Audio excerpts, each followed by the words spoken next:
Hi there, Marcus Taylor here. I'm the head of Global Development Studies. I really wish I could be there in person. I would normally chat with you somewhere towards the end of DEVS 100. Unfortunately, for obvious reasons, that's not going to happen this term. I'm very sorry that for all of us that it's been such a disrupted and problematic end to the term. I hope you're safe and well. What I wanted to do, though, was just talk a little bit about what it means to choose DEVS as a program, either as a major, a medial, or a minor moving forward, and just give you a little bit of information about what the program looks like, the entry requirements, and also why it should be a really compelling option for you to consider. Evidently, we're at a moment of intense global turmoil at the moment. The disruptions are going to be social, they're going to be economic, they're going to be political, and they're going to be cultural. They're also going to have a major impact on questions of sustainability moving forward. And I really feel that the Global Development Studies program, with its global focus, with its focus on the drivers of change in the world around us, and our focus on different visions of what kinds of societies that we want to live in, is a really useful and important place to have the kind of discussions about a global future that are really important at this time. So I'm hoping that the relevance of global development studies is obviously very pertinent to the kind of crisis that we're going through at the moment. And hopefully we give some of the tools and some of the experiential opportunities to think for what we want to do in the post-COVID landscape. So at a more practical level, I'll just emphasize right now that, there's a lot of uncertainty around next year, around where people can be, how mobile we can all be in terms of doing courses and university and so forth. One of the compelling aspects of Global Development Studies as a program is that we're already really well set up to give students an option between doing courses in class, on campus, but also online. So anyone who wants to do a major, a medial, or a minor in DEVS can do most of their 200 level courses either on campus, face-to-face, etc. I teach a 200 level course. I hope to see you in it. But also we have concurrent online versions. So it's possible to get the vast majority of your 200 level courses in DEVS through an online format, which may be very appealing to some of you who are looking at the uncertainty ahead of us for the fall term, etc.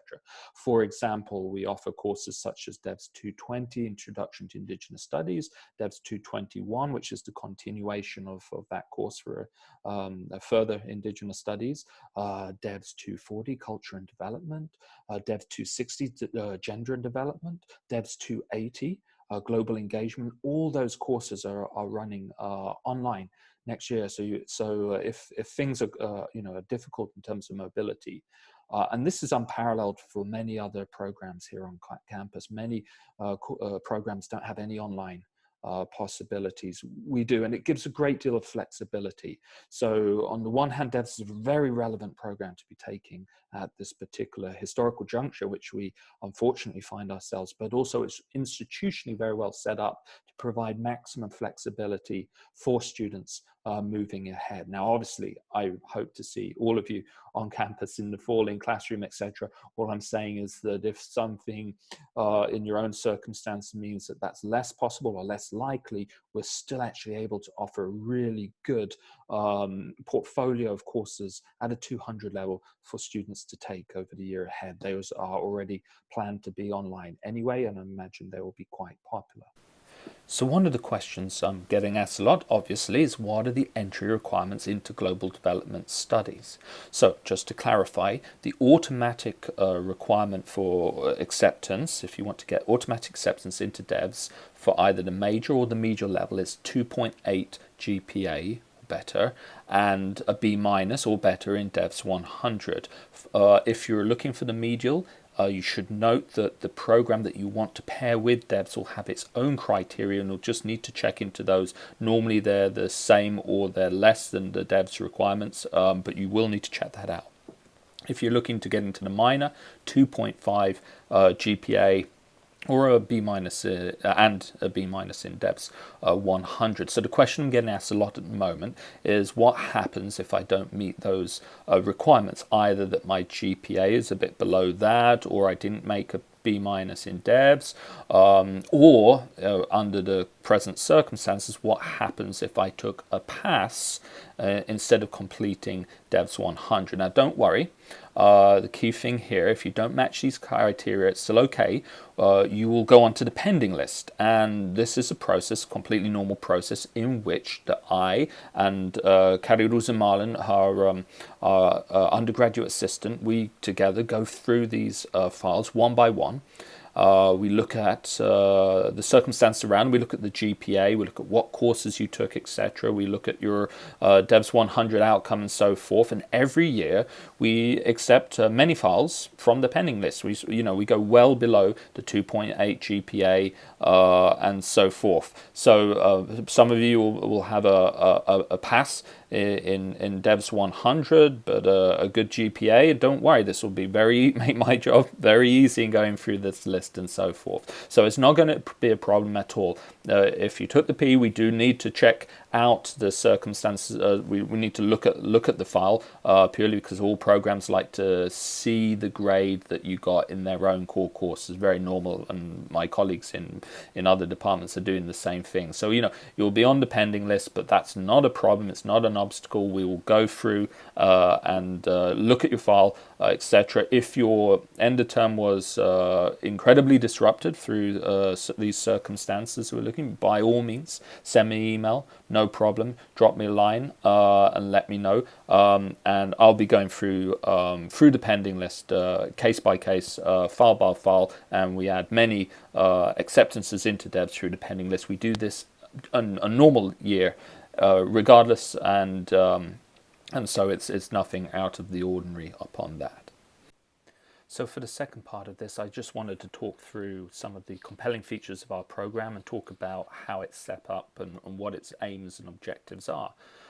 So as you probably know, there's sort of four key elements that you probably already delved into within DEVS 100 that get pulled out much more specifically as we move along with the courses in the DEVS program. So on the one part, there's the politics and economy side of DEVS, that focus on questions of trade, on finance, on debt and so forth, which is obviously really important for everything development. And in our unfortunate situation at the moment, we're going to see how countries respond to a global economy which is going into unfortunate recession at a fast pace. So these kind of questions of politics and economy or political economy are really important. So that's one aspect of the DEVS degree.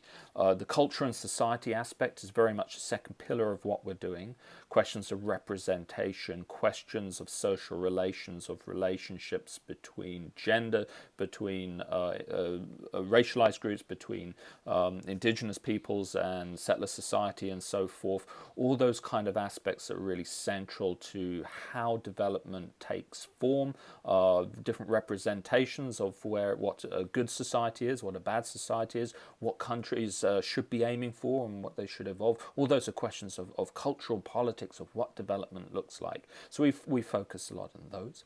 Sustainability, a topic close to my own heart here. That question of sustainable development is really pivotal. We really beefed up the number of courses around this area, starting from second year going forward. So what does a sustainable global and national society look like? And obviously in the question of climate change, deforestation, biodiversity loss, etc., these are really pivotal questions. So you're able to study those kind of questions in DEVS alongside with these other things. And finally, the fourth aspect of our program, which has been there from the start, DEVS was the first program to run Indigenous Studies courses on campus, and so Indigenous Studies continues to be an important part of our curriculum, and I'll talk about that in a minute. So how does the DEVS degree sort of build outwards? You've done, presumably, if you're listening to this, DEVS 100, our introductory course, which is just kind of getting feet wet in a wide array of topics, etc. So devs in the second year in those 200 level courses, and I'll walk through them in a minute, really about building the foundations for analysis, for deeper analysis at later levels. So all the sort of 200 level courses are grouped together as real foundational things for moving our analysis of the world we live in forward. 300 level, then we start to focus in. We do a bit more specialist topics courses, broaden our perspectives, build upon our analytical frameworks so that we can explain the world with more precision and so forth.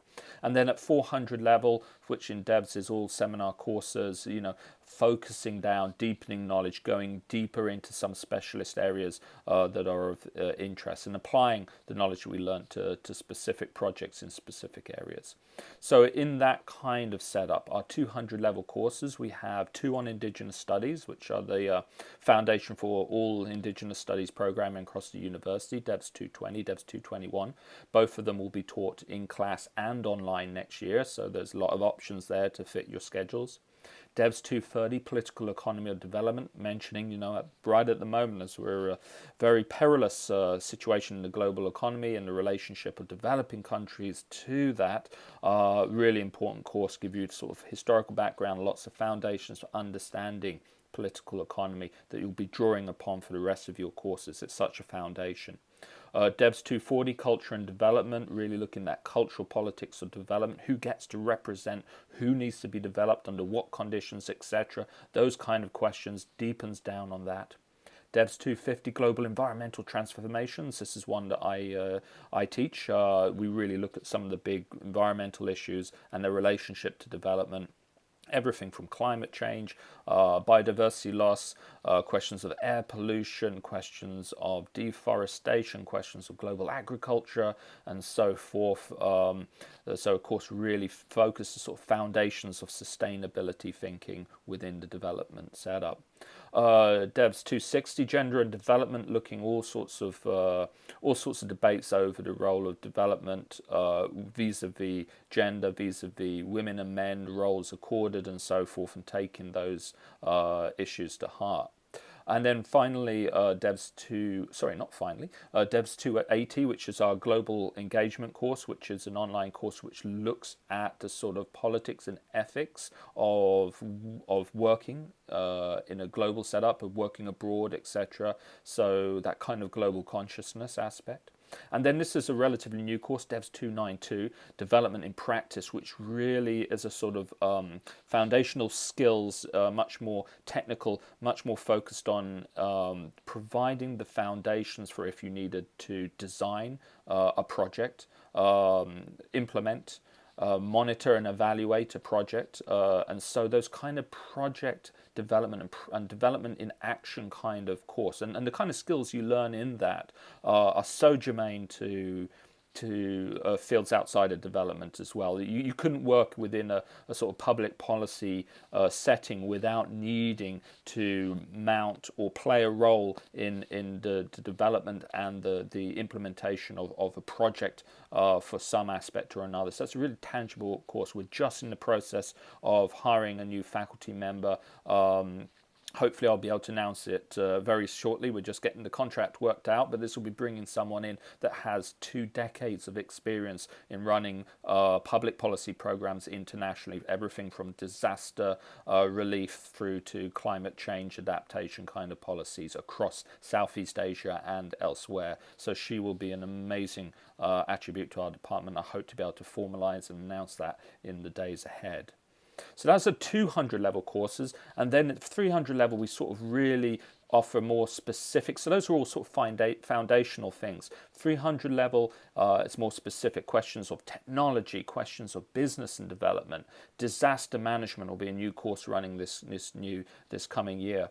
Questions of NGOs and development. How do you orientate yourself? I mean, many people do DEVS and are interested in either working for or alongside NGOs, etc. So we offer courses that sort of take that further. Resource extraction, big political issue in Canada at the moment, so we offer a third-year course on that. Cities, urbanization, we live in an increasingly urban planet, right? So understanding the process, the drivers, the opportunities and the challenges of urbanization, centrally important to understanding anything about the globe today. And migration and refugees, another 300 level course that we offer. And these aren't all the ones, these are just some of the ones I picked out. But obviously, that's a huge issue today. So you can see right here that the kinds of courses we're offering, 300 level, are really topical, really important for understanding how global society is functioning, or some might say isn't functioning particularly well, and how we might try and intervene and improve it. So what kind of skills do you get out of DEVS degree? And some of them are quite general, right? So, analysis and problem solving. And when you're talking to employers, this is something that they really want. They want to be hiring people that really can be given a problem, given a task, and know how to go about sort of thinking through it, taking different perspectives, using different kinds of analysis in order to kind of come up with different pathways for tackling it and so forth. So genuinely believe that many of our courses, particularly through 300 and 400 level into our fourth year seminars and so forth, really sort of orientate themselves towards this kind of problem solving aspect. Research and information management, absolutely. The employers, want people that are used to dealing with large amounts of data, and that data might come in different forms, right? It might be more qualitative, it might be more quantitative, but they need people that can look at different forms of data, process it, and communicate it. Analyze it and communicate it. And so obviously our degree really sort of impresses upon students that need to be able to undertake their own research, deal with information, package it up and analyze it and present it in different ways. And that, of course, leads on to communication and interpersonal skills. We make you communicate in various different ways, whether it is writing skills. Hey, we make you write a lot, but there's a reason for that. You need to be able to do that, yeah? And interpersonal skills in the terms of interpersonal communication, whether it's making presentations, whether it's discussing something in a small tutorial group or a final year seminar, you need to be able to communicate effectively. Communication is the number one skill that employers are looking for, because employees that can communicate make things more efficient, are more dependable, are able to interrelate in the workplace much better. So that's why we spend a lot of time in DEVS making you communicate in through different methods, both oral and written form, etc. Different kinds of communication. Hopefully we make you write for different audiences. So, for example, in DEVS 250 and other courses, times you're going to be writing for more academic audiences, but also try and make you say, write something for a policy audience, etc. You have to know how to communicate towards different audiences. And DEVS is really useful at that, because we know that you're going to be speaking to different kinds of people, including potentially people across cross-cultural boundaries, which brings us to the fourth really important transferable skill, which is cross-cultural community engagement. And that is, thinking about reflexivity, about engaging the globe, about, our skills and our privileges that we take into the field with us, and how that both allows us to do community engagement, allows us to do cross-cultural communication in really good and positive ways, but also being reflexive on the responsibilities and some of the obstacles to that. So DEVS is really super good at that aspect, and our new courses such as that development and practice course really focus down on that kind of issue in quite a finely graded way to help us think through it. There are no easy answers to these kinds of questions, but you need to be reflexive about them in order to do this kind of work, whether it's in the public sector, public policy, or whether it's through working in development and so forth, or even in the private sector and social enterprise, right? So that brings us sort of to fourth year, where we try and round out many of those skills that we've sort of built up through the previous 2 years.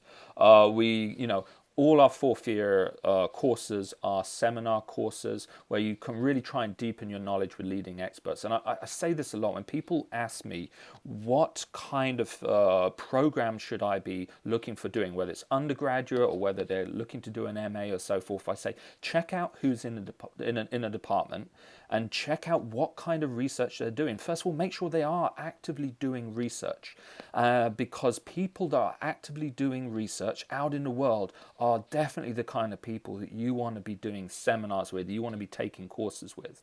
And I'm head of department here at DEVS, so I see what everyone's doing very closely. And the level of professors in DEVS that have active research grants, that are doing globally engaged research is unbelievable compared to other departments.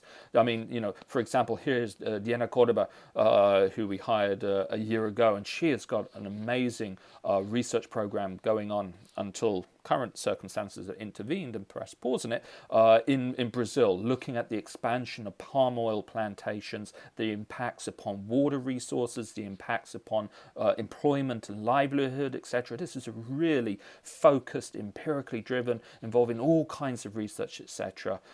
And she brings students into this research, etc. It gives her the kind of experience and tangible knowledge to bring into a classroom, which you don't get if the professors aren't actually out there and engaged. Suzanne Soderberg, who teaches on global governance issues and political economy. She's just finishing up a multi-year research project on housing. It's primarily in Europe, looking at low-income housing, but also with the question of migration, refugees, etc., and what different kinds of models of providing housing in Vienna, in Berlin, and in Dublin, and comparative study. But this kind of engaged, practical research.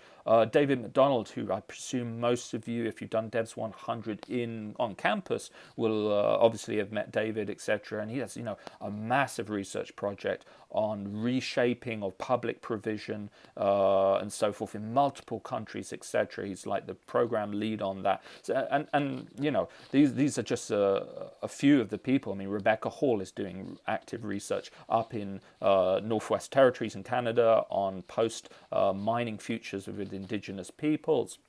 Myself, I work on climate change issues in rural India, and just finishing up a project, a multi-year project on sort of climate change adaptation and in rural India and so forth. DEVS has people that are actually doing the research, and that's really important when it comes to your in-class experience. So the other thing I'll note is that we have a number of experiential learning opportunities. DEVS 305, the Cuba course, obviously that was postponed this year, and unfortunately, students had to be refunded their money, and unfortunately no one could go owing to COVID. But we are planning on running it next year, which involves a study in Cuba, an amazing opportunity to get on the ground in Cuba and experience things which you just don't get through tourism or anything like that. Obviously, really involved learning experience with artists and professors in Cuba and so forth. We also, again, something which has to be postponed to next year, but we have a South Africa summer school, which is, you can get about 9 credits from attending university in the summer in Johannesburg, the University of Witwatersrand, which is one of Africa's, or not, it is Africa's leading university in many respects. This is a new program we've been working. And also DEVS 410/411 work study placements. You can earn 9 credits through having a DEVS related work experience, internship or position in Canada or further afield. People have gone all over the globe to do these kind of things. It's a really unique feature of our program. So you can go you get guided through how to find an opportunity, what kinds of things you do, and then you reflect on it when you come back. You write a reflective engagement in your experience working in whatever situation it was, and you get credits for it. Can't complain about that. So those are some of the kinds of experiential learning. Of course, many of our students also go on exchange, which is set up through the international office and so forth, as well as that. So one of the questions you might have is where does DEVS lead? Now, one of the things, obviously, I've been mentioning it a lot, government and policy making. The majority, the most, not the majority, but the most significant area of employment for DEVS graduates is in government and policy making. Within Canada, and I'll include in that the sort of wider international organizations and so forth. Our students have been incredibly successful in getting jobs within the field of government across from the Ontario province of Ontario. Two of my recent students, or one's working in agriculture in Ontario. Another one is working for the transport sector, looking at climate change forecasting and Ontario's transit and traffic, etc. Through to the national level, lots of DEVS grads working in Global Affairs Canada and other aspects, or just not in the field of development or international outreach, but just working in government generally, and through to international organizations and so forth. So, and obviously within that, a lot of people working in the NGO sector, but more ending up in sort of government positions of various aspects. Journalism has been another key area of DEV students moving into journalism of various sorts, which seems a natural and immediate unfolding of their writing skills and their global engagement. Education sector, and of course, many of our former graduates are actually profs now. It's great to see people that you taught at a BA or an MA level go on to be professors themselves in Canada and in the UK and other places. It's wonderful to see, but also education more broadly than that. Whether it's DEVS grads going on to become teachers, whether they become involved in international education, etc. Some DEVS grads are really pushing the boundaries of online education and community engagement in a sort of global thing. Really interesting outcomes there. And of course, the private sector, social enterprise, or just enterprise of various things. We have DEVS grads cropping up all over the place, working in the private sector in many different ways. So feel free to contact me at all if I can be at help within this process. Just to confirm that our entry requirements remain the same. We're looking sort of for a B- average over your first year and a B- in DEVS 100. If you took a pass for DEVS 100, that's not a problem. You'll just end up on the pending list, which will be, I go through methodically each case one by one, just looking at the GPA and so forth, and just casting an eye over it. Many people on that pending list will just be ticked off and put straight into DEVS, so it's not a problem. And if you have questions about that at all, you can email me, marcus.taylor@queensu.ca. You can find me on the website. I'm also the undergraduate chair covering for Paritosh Kumar at the moment. You can write me at the undergraduate chair address, no problem. I'm happy to answer any of your questions whatsoever. I hope this has been useful. Thanks so much. I hope to see you in DEVS next year.